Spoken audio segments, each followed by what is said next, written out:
Del Padre, del Hijo y del Espíritu Santo. Amén. Que hermanos, aquí Padre Micho Bonifaz, continuamos nuestra explicación acerca de la Virgen de Fátima. La Virgen de Fátima por C. Barta, séptima edición. En las charlas anteriores hemos analizado cómo el pueblo cristiano, católico, bien apoyó la aparición, apoyó a los niños, defendió a los niños del lado del gobierno en esta época bajo mando de los masones, de los anticatólicos. Bien, hubo secuestro de los niños, hubo persecución, hasta mandaron la policía, dinamitaron la primera capilla, hicieron realmente barbaridades y medias. Del lado de los sacerdotes, y bien, fue más bien muy discreta la asistencia. Uno que otro sacerdote apoya a los niños, pero otros realmente no creían, no querían ni creer en esto. Es el pueblo cristiano que animó a los sacerdotes a analizar de una manera más objetiva lo que pasaba en Fátima. Y finalmente el cardenal, el patriarca de Lisboa, de capital de Portugal, había dicho de cuidado. Y finalmente tuvieron que hacer como una encuesta para ver qué había pasado, y poco a poco el nuevo obispo de la diócesis va a permitir que se celebre misa en la capilla, y él mismo va a comprar todo el terreno, un grandísimo terreno del lugar de las apariciones, para hacer la futura basílica. Hemos visto también cura de Fátima en 1919, 2 años después, había mandado un informe objetivo al señor cardenal. Fue seguramente el otoño de 1917 cuando Monseñor de Lima Vidal dio, en nombre del señor patriarca, la consigna de neutralidad sin indicar la fecha. El señor obispo de Lería la recuerda en su carta pastoral de aprobación. Lejos de favorecer el movimiento nacido en Fátima, su eminencia el cardenal Méndez Velo de Santa Gloria prohibió al reverendo clero promover las manifestaciones religiosas relativas a Fátima y tomar parte en ellas. Claro, ahora que está reconocido, que sabemos que viene del cielo, decimos por qué, pero el clero, el obispo, la iglesia no puede así aprobar, aceptar cualquier cosita que aparece, ¿no? ¿Por qué? Porque hay falsos también. Entonces, la iglesia es lenta en esta materia, y es bueno, ¿por qué? Porque ella tiene el cargo de guiar por camino recto a sus hijos. Al ocurrir la muerte de Jacinta de febrero de 1920, su eminencia no se había percatado aún de la importancia del hecho de Fátima. Así nos lo ha efectivamente asegurado el doctor Eurico Lisboa. Por hallarse ocupado con todo lo relacionado con las funerales de la pequeña vidente, el doctor Lisboa no pudo asistir a una reunión del Consejo de las Conferencias de Semestre de Paul, presidida por el señor cardenal. En la siguiente reunión, el doctor Lisboa se excusó ante todos los asistentes. Al manifestar los motivos de su ausencia, el cardenal sonrióse de su candidez y dejó que los demás se chanceasen del bondadoso médico. Ves si así es la cosa, lo tachan de crédulo, ¿no? Prosiguiendo la encuesta, el prelado examinó las cosas más de cerca y empezó a verlas de otra manera. Muchas veces, incluso aunque sean los jefes, y bien, cuando no tienen la información adecuada, quedan un poco en el aire ellos mismos. Es lástima. Sabemos que estaba resuelto a demostrar su simpatía por las nacientes peregrinaciones, yendo a celebrar la misa en la capilla cuando murió el día 4 de agosto de 1919 a la edad de 87 años.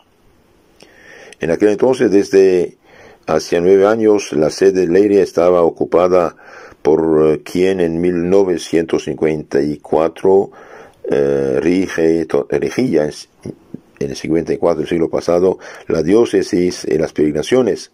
artífice principal y verdaderamente providencial de la grandeza de Fátima. Este Monseñor José Alves Correia da Silva nació el 15 de enero de 1872 en la diócesis de Oporto. Cursó sus estudios de teología en el seminario de aquella ciudad bajo la dirección de los religiosos franceses del Espíritu Santo, y luego en la Universidad de Coimbra. Profesor a los 25 años en el seminario de Oporto, pronto juntó a los trabajos de este cargo el cuidado de las obras de acción social católica. Conciliario del Círculo Católico, colaboró con los periódicos La Palabra y Libertad. Montelo afirma en Fátima, Paraíso de la Tierra, que Monseñor da Silva fue uno de los hombres más perseguidos en tiempos de la Revolución anticatólica, pues además de haber pasado largo tiempo en la cárcel, sufrió diversas vejaciones. ¿Por qué? Porque reclamaba los derechos de Jesucristo en una sociedad y un pueblo 98% católico, ¿no? Un puño de gente logra tomar el control de la nación y se hace gobierno, ley, juez y todo, y no es justo esto. Por eso los católicos nunca deben dar su voto a gente anticatólica, gente abortista, gente que no respete la fe católica. Por ejemplo, una persona abortista o pro Sodoma y Gomorra, en su programa, un católico que vota por él, y viene que peca porque apoya a alguien que va a hacer leyes de pecado. Este Monseñor, nombrado obispo para ocupar la sede establecida en 1920, fue consagrado obispo en la catedral de Oporto y entró solamente en su diócesis el 5 de agosto. Talento cultivado y de gran finura, Monseñor José da Silva posee asimismo un corazón lleno de delicadeza y un alma de apóstol. Su profunda piedad le ha inclinado siempre a una tierna devoción a la Virgen, en particular Nuestra Señora de Lourdes.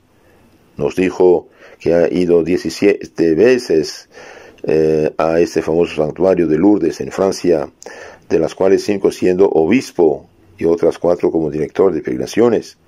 10 días después de su entronización, el día de la Ascensión, consagró solamente a su diócesis de la Santa Virgen. Entonces es un obispo realmente mariano, defensor de la fe, no tiene miedo a las persecuciones como todos los obispos, todos los siglos, los verdaderos obispos, ¿no? Propiamente hablando, Monseñor da Silva no puede ser considerado como un testigo de los hechos iniciales de Fátima, pues no pudo atender a los mismos sino hasta 4 años después de las apariciones, 6 meses después de la muerte de Jacinta. Sin embargo, su testimonio tiene particular importancia para el historiador, porque Monseñor ha hablado centenares de veces de estas cosas con los testigos directos. Ha dirigido personalmente las informaciones prescritas por él mismo en 1922. Ha recibido las confidencias de la que es ahora Sor Lucía. Y en fin, ahora dice cuando el libro fue escrito, hace 50 años. Y en fin, porque guarda en sus preciosos archivos un cúmulo de documentos que ha podido consultar siempre que ha querido. Su testimonio en favor del carácter sobrenatural de Fátima es tanto más precioso cuanto que en sus inicios se había manifestado indiferente, sino hostil. Entonces el inicio, como todos o casi todos, indiferente hasta hostil. Nunca había querido atender a este asunto, refiere, hasta el extremo, tal vez no se me crea, de que ni sabía dónde se encontraba Fátima. Cuento de niños, me decía, cuando el señor nuncio apostólico me llamó para proponerme reconstruir la diócesis de Leiria, dudé mucho. Juzguen por siguiente dato del estado de esta pretendida diócesis. En esta ciudad, Leiria, había un solo sacerdote. Para alentarme, el señor obispo de Porto Alegre me dijo: allá tiene su eminencia Fátima, un nuevo Lourdes. Sí, un nuevo problema, una preocupación más todavía, dice él. En una palabra, yo era un incrédulo, dice el obispo, acerca de Fátima. Es normal, ¿en qué sentido? No conoce, ni sabe dónde está Fátima. Y además, cuando uno escucha información contraria, bueno, sí, así es. Por eso que los hermanos, antes de juzgar, de criticar, de rechazar, hace falta informarse seriamente de las cosas. Con todo, una vez hube aceptado mi responsabilidad, resolví esperar de la divina providencia las señales que habían de guiar mi conducta, dice el obispo. La primera impresión que Monseñor recibió de su contacto con la cuestión de Fátima fue más bien desagradable. El aspecto huraño de la pequeña lugareña, única superviviente de los tres videntes, Lucía, ciertas inverosimilitudes o rarezas aparentes, al menos en los relatos exagerados, las noticias que corrían en aquel entonces de visiones, sucesos maravillosos, el parecer de muchos de sus colegas en el obispado, de los sacerdotes y de muchos de los fieles, todo esto aumentaba su incertidumbre, como también el sentimiento de su responsabilidad ante la decisión a tomar, pues era para él, esto era a sus ojos la única cosa clara en ese asunto, un deber urgente tomar una decisión en uno u otro sentido, va más bien en contra, porque todo está en contra por el momento. Pero es un hombre honesto, va a informarse, pero tenía además otros deberes no menos apremiantes. Toda una diócesis que reconstruir, porque el siglo XIX había sido suprimida su diócesis. Su primer cuidado, después de haber hallado un cobijo para su persona, fue fundar un seminario que algunas semanas más tarde abría sus puertas a una treintena de alumnos. Ahí está, tiene sembrar. Que hermanos, es importante el seminario, porque por ser el semillero de donde saldrán los futuros sacerdotes. Y también para que haya seminaristas hace falta familias numerosas. Santo Ignacio de Loyola, pienso, era número 12 en la familia, Santa Teresita número 9, ¿no? Después pensaba interesarse en dar a esta diócesis, muerta hace 40 años, todo aquello que necesitaba. Apenas transcurrido un mes después de su llegada, recibió la visita del reverendo Formigao, a quien ya conocemos que venía a traerle de parte del cardenal el sumario de Fátima. El visitante fue recibido con extrema bondad, pero respecto al principal objeto de su visita observó una fría indiferencia. Algunos días después, el obispo recibía al señor deán de Olival, que también venía a ponerle al corriente de lo que ocurría y había ocurrido en su deanato. Sabemos que las disposiciones de este habían cambiado desde que había consentido examinar de cerca el asunto. Entonces antes estaba en contra, pero cuando lo examinó de cerca, bien, cambió, es normal. Presentó pues un informe favorable que concluía así: estoy bien situado para estar al corriente de todo lo que ha sucedido en Covadonga, en Fátima. Personalmente conozco a todas estas maravillas. Personalmente reconozco en todas esas maravillas el dedo de Dios, dice el sacerdote. Bien, gracias a Dios, un buen testimonio. Lejos de oponerme a la propaganda en favor de Fátima, gustosamente la permito, aunque manteniendo a salvo los derechos del magisterio eclesiástico en cuanto a la apreciación del carácter sobrenatural de los hechos. Con todo, el nuevo obispo deja que pasen los meses sin obrar aparentemente, aunque trabajando quedamente para formarse una opinión. Bueno, un hombre inteligente analiza, observa, reza. Prudente y sabio, lee o escucha todos los informes favorables, neutros o hostiles, pero reserva su juicio, queriendo darse cuenta de todo por sí mismo. Mas el tiempo apremia y el obispo siente la necesidad de tomar una decisión. El hecho de Fátima no es una bagatela. Hay millones de fieles que creen en la realidad de las apariciones y que desean que la Iglesia tome la dirección del culto de veneración dado a la Virgen ahí. El obispo ha de procurar asimismo que terminen los disentimientos que dividen al clero respecto a las apariciones. Unos están en favor, otros en contra. Si muchos se han mostrado favorables al carácter sobrenatural de estos acontecimientos y algunos se han mezclado deliberadamente de un modo privado con las muchedumbres de peregrinos para rogar con ellos, la mayoría está todavía en actitud de prudente expectación.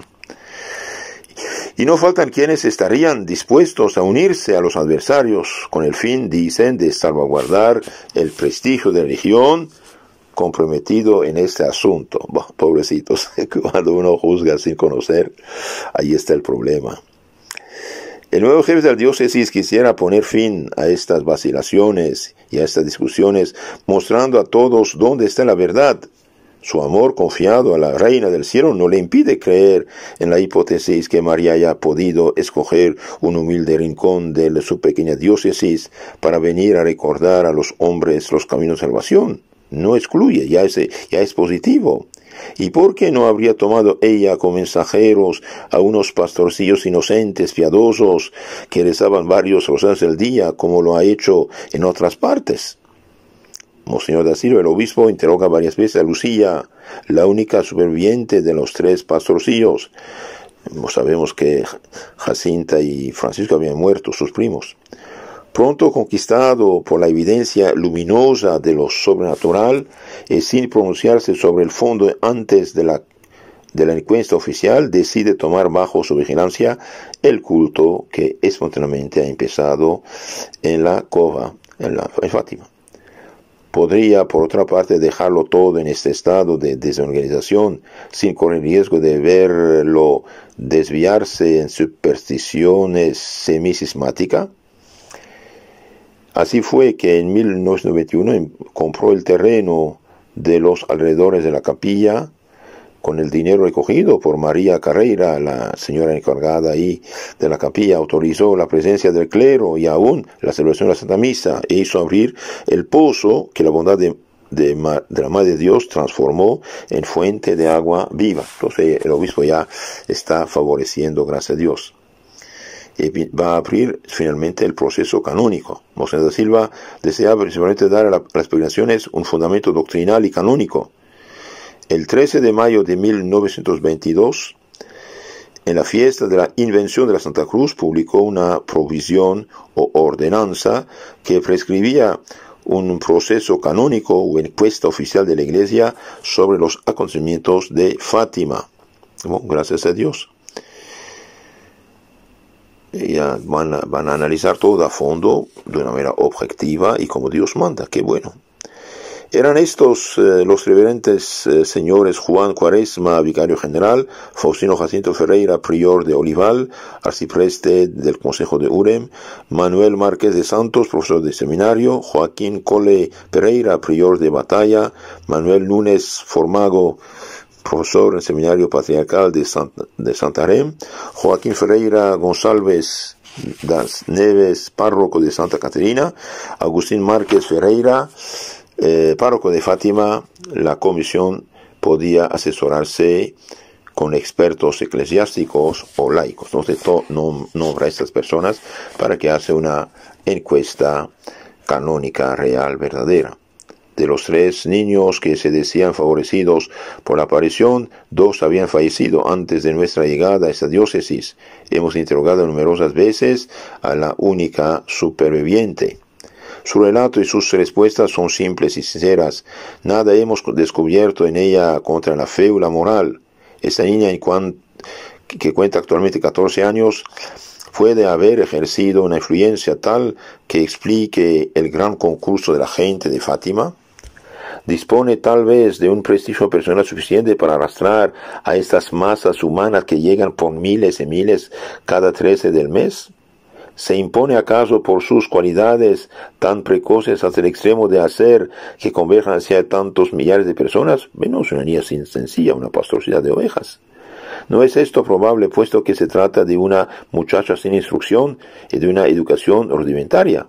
Además, la pequeña ha abandonado la comarca y no ha vuelto más. El obispo la mandó a una escuela lejos. El pueblo acude a cada día en mayor número a Fátima. La autoridad civil ha empleado todos los medios, incluso las persecuciones, la cárcel, las amenazas de toda clase, para acabar con el movimiento religioso de este paraje. Todos sus esfuerzos han sido vanos, y nadie podrá afirmar que la autoridad eclesiástica haya fomentado la fe en las apariciones, antes al contrario. Pues sí, es verdad, al contrario, bien, la autoridad eclesiástica más bien fue la que quería frenar todo esto. En esta provisión se obliga a todos los fieles de la diócesis y se invita a los de las demás a dar cuenta a la dicha comisión de todo cuanto sabían, ya en favor, ya en contra de las apariciones y de todos los demás hechos extraordinarios. Los trabajos de esta comisión fueron llevados a cabo con una conciencia escrupulosa, pero con poca rapidez. Durante 7 años, bien largos, por cierto, para los devotos de Fátima. Entonces va durante 7 años seguir la encuesta y finalmente va a dar reconocimiento a Fátima. En la charla siguiente, queridos hermanos, veremos cuál fue la reacción del episcopado portugués, después la aprobación canónica, y después veremos lo que dijo la Santa Sede acerca del reconocimiento de Fátima. Que Dios los bendiga, la Virgen los cuide, y no olviden: muchas almas van al infierno porque nadie reza por ellas. Recemos, hagamos penitencia, ayuno, limosnas y convertirnos, no hay de otra. Si queremos que esta peste del siglo XX, 21, 2020, esta peste llamada coronavirus se vaya, bien, necesitamos conversión y penitencia colectiva, porque hay muchos pecados y por desgracia unos inconscientes anticristianos aprovechan de la peste para hacer pasar leyes de aborto y otras cosas inmorales. Esto no es normal. Esto no es normal, esto más bien atrae el castigo de Dios que misericordia. Entonces pidamos a la Virgen que nos cuide y que ilumine todas esas personas que tienen control de la sociedad civil y religiosa. En nombre del Padre, del Hijo, del Espíritu Santo. Amén. Queridos hermanos, si quieren conocer más y mejor su fe católica, les aconsejo suscribirse en YouTube, Catecismo Católico Tradicional, y tenemos toda la fe de la Iglesia explicada.